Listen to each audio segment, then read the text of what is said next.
The internet. My favorite place to waste time when I should be doing important things. On the internet, you can upload almost anything you want. For better or for worse. Even if you don't have any artistic ability at all, you can just upload yourself talking in front of a webcam and upload that if you want.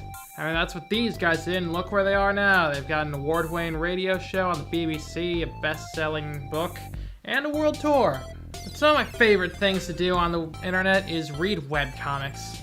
Webcomics are... well, you know about comics? Webcomics are that, but just on the web.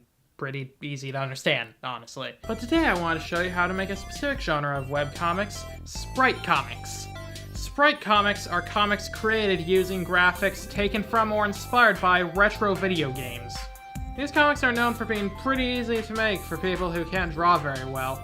Today, I want to show you the basics of making a Sprite comic. To begin, you need some photo editing software. For this demonstration, I'm using GIMP, but you can pretty much use any other photo editing software. If you're not doing anything too complex, MS Paint will even work. I mean, heck, PowerPoint will even work if you want to. Next, you need to find a Sprite Sphere comic. Of course, you could create your own sprites, but who has time for that? I like to use a website called the Spriter's Resource, but there are websites all over the internet for this kind of thing. Just download the sheet that you need. If you've been on a computer ever, then you know how to save a picture. Of course, one of the most important parts of the comic is the frame.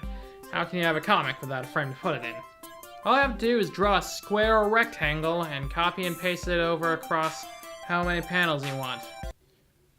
Of course, you could do what I did and just fumble around in the options of GIMP for a while until you realize that they can't automatically make simple shapes for some reason, even though even MS Paint can do that.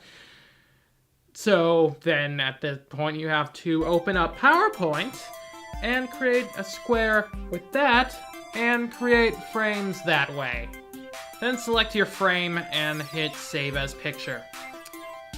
Then open that up in GIMP. Believe it or not, PowerPoint actually is a pretty good thing to use for editing together pictures if you don't need to do much actually changing what they look like. And now that we have all the elements we need, let's go to making that comic. Open up the frame in your photo editing software. First, you need a background. You could just draw your own, which could be as simple as drawing a thin line to separate the ground and the sky. Or you could just take one from the video game that you took everything else from. Use the select tool to copy and paste your sprites from the sprite sheet to the panels.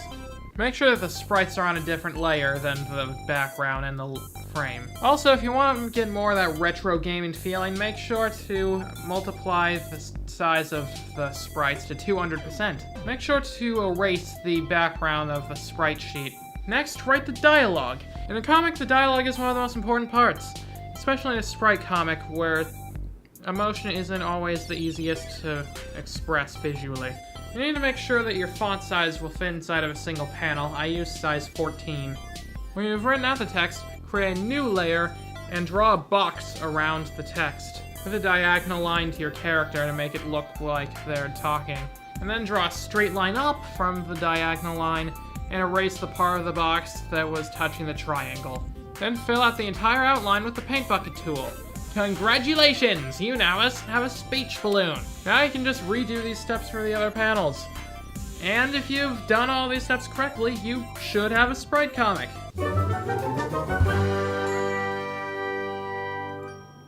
Good job.